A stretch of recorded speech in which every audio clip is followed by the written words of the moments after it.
মেয়েটার গায়ের রং ছিল ওয়াইন, এক্কেবারে সাধারণ, একা। তবে নিজ অস্তিত্ব ও রং নিয়ে সে বেশ কনফিডেন্ট। হঠাৎ করে একদিন সাদা, সবুজ, হলুদ, গোলাপের ইচ্ছে হলো ওর সাথে থাকবে। সে রাজি হলো, বলল ঠিক আছে, তবে প্রত্যেকের নিজস্বতা যেন বজায় থাকে।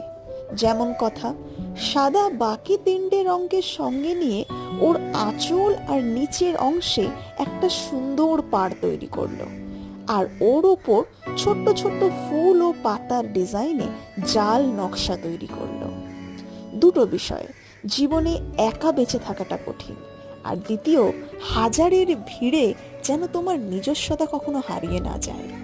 শাড়িটার বেস কালার হিসেবে ওয়াইন নজর কাড়ার মতো, আর বাকি রঙগুলোর নিজ নিজ সৌন্দর্য শাড়িটাকে অন্য মাত্রা এনে দিয়েছে।